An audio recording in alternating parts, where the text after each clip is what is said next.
जी, तो last class के अंदर हमने अपने कमेंट्स के बारे में डिस्कस किया था कि सी प्लस प्लस कमेंट्स क्या होते हैं, और आज जिस चीज़ को हमने डिस्कस करना है वो है वेरिएबल्स। स्टूडेंट्स, वेरिएबल्स क्या होते हैं? मैं यहाँ पर आपको ऐसे बताता हूँ कि जैसे आप मैथ के अंदर देखते हैं a x plus b x plus c is equal to let कर लें 0, इस तरह करके कुछ जो चले यहाँ पे मैं वाई कर देता हूँ। तो इस तरह करके जो मैथ के अंदर आपके पास चीज़ें होती हैं जिसमें ये x है और ये जो y है, ये आपके पास वेरिएबल्स हैं। तो मैथ का अगर अलजबरा की बात करें तो दो चीज़ें हम वहाँ पर देखते होते हैं। एक हमारे पास होता है वेरिएबल्स, और अगर इस इक्वेशन की बात करें, अब यहाँ पे एक्स स्केयर वो a x square plus b x y plus c, ये उस तरह की चीज़ है, क्योंकि स्केयर यहाँ पे लिखा नहीं जाना तो इसलिए मैं उसको लिख नहीं रहा। तो ए एक्स और बी वाई को ले लिया। तो यहाँ पर जो हमने मैथ के अंदर पढ़ा हुआ है, हम देखते थे कि यहाँ पर x और जो y हैं वो वेरिएबल्स होंगे, और जो कांस्टेंट्स की बात करें, कांस्टेंट्स जो हैं इसके अंदर वो क्या हो जाएंगे, a b और c, ये कांस्टेंट्स हैं। तो ये हमने मैथ के अंदर वेरिएबल्स की बात की है। तो यहाँ पर इतनी चीज़ों को मैं कर देता हूँ कमेंट, ये सारी जो चीज़ें इनको मैं कमेंट कर देता हूँ, क्योंकि ये सिर्फ आपको समझाने के लिए मैंने यहाँ पर लिखा है। अब यहाँ पर C++ के अंदर अगर हम वेरिएबल्स की बात करें तो सबसे पहले तो वेरिएबल, चलें अभी C++ से पहले इसकी डिस्कस करते हैं। वेरिएबल है क्या? वेरिएबल आपके पास वैल्यू स्टोर करने के लिए होता है। देखें ना, x के अंदर कभी 1 होता है, कभी x इज इक्वल टू 2 होता है, कभी x इज इक्वल टू 3 होता है, y इज इक्वल टू कभी 1, कभी 2, कभी 3, कभी 4, इस तरह करके चेंज होती रहती वैल्यू। तो हम अगर कॉन्सेप्ट के लिहाज से देखें तो हम कहेंगे कि वेरिएबल क्या है, वो एक कंटेनर है, वो एक मेमोरी है, उस मेमोरी के अंदर हम कोई ना कोई डाटा रखते हैं। अब उस वेरिएबल के अंदर अगर हम इस x की बात करें, इस x की अगर हम बात करें तो हम x के अंदर कभी 1 रख सकते हैं, ठीक है, x के अंदर 1 भी रख सकते हैं, x के अंदर हम x के अंदर 1 भी रख सकते हैं, 2 भी रख सकते हैं, 3 भी रख सकते हैं, माइनस का 1 भी रख सकते हैं, और इस तरह करके हम माइनस का 2 भी रख सकते हैं, माइनस का 3 भी रख सकते हैं। तो इस तरह करके मल्टीपल वैल्यूज़ हम इसके अंदर रख देते हैं। अब यहाँ से थोड़ा सा आगे जाने से पहले हमें ये देखना पड़ेगा कि वो डाटा जो हम इस x के अंदर स्टोर कर रहे हैं वो डाटा किस टाइप का है।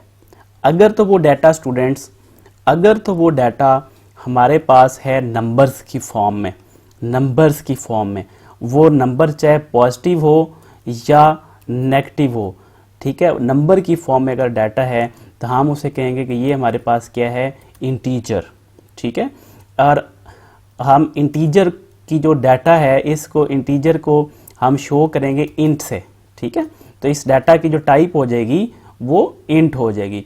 इसी तरह अगर हमारे पास जो डाटा है वो अगर कोई वर्ड है, कोई लेटर है, मसलन मिसाल के तौर पर हम कहते हैं लाहौर, हम लिखते हैं लाहौर, LAHORE, लाहौर, ठीक है।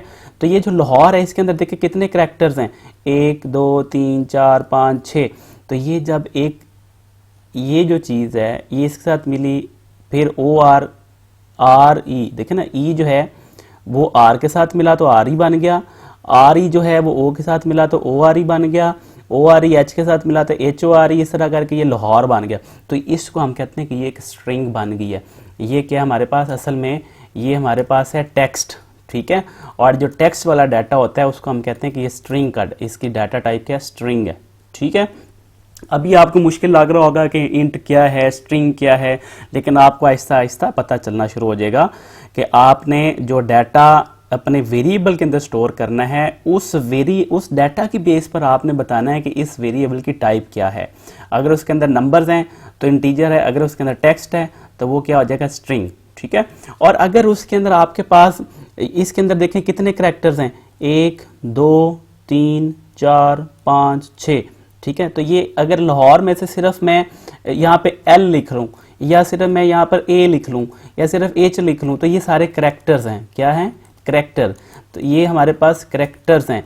तो करैक्टर की डाटा टाइप को CHAR से हम शो करते हैं, ठीक है। अब अगली बात एक और आपको बताना ज़रूरी है कि जब भी आपने स्ट्रिंग वाला डाटा रखना है ना तो वो इन्वर्टेड कॉमास के अंदर आता है। स्ट्रिंग का डाटा हमेशा इन्वर्टेड कॉमास के अंदर रहता है, और जो डाटा आपके पास होता है ना करैक्टर वाला, वो हमेशा सिंगल कोटेशन के अंदर आता है, ठीक है, सिंगल कोटेशन के अंदर। ये आपके पास डाटा की रिप्रेजेंटेशन भी होगी। अच्छा, एक टाइप और डिस्कस करते हैं और फिर हम आगे चलते हैं। अब हमारे पास कुछ चीज़ें ऐसी जहाँ पर यस और यस होता है या नो होता है, ट्रू होता है या फॉल्स होता है, ठीक है। इस तरह की चीज़ों को हम कहते हैं बूल, या आप इसको कहते हैं लॉजिकल, ठीक है। लॉजिकल डाटा, जो लॉजिकल डाटा होता है उसकी डाटा टाइप क्या होती है हमारे पास, उसे हम कहते हैं BLL बूल, ठीक है। तो ये यहाँ से इस चीज़ को पकड़ा, कंट्रोल X किया और इसको मैं यहाँ पर नीचे इधर ले आता हूँ, ठीक है जी।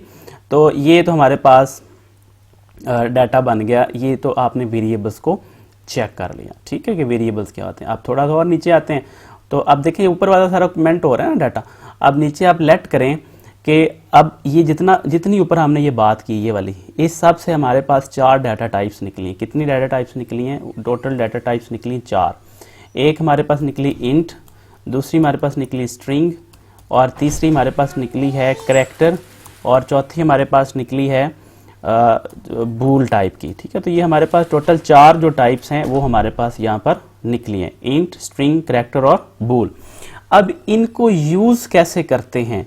इनको यूज़ करने का तरीका जो है वो थोड़ा सा डिफरेंट है। सॉरी, सिंटैक्स जो है वो आपको मैं बताऊंगा अगली वीडियो के अंदर, ठीक है। तो इस वीडियो को हम यहाँ पे स्टॉप करते हैं और वेरिएबल्स की 2 या 3 वीडियोस बनेंगी 10-10 मिनट की, 8-8, 9 मिनट की, तो उसको हम अगली वीडियो के अंदर डिस्कस करते हैं।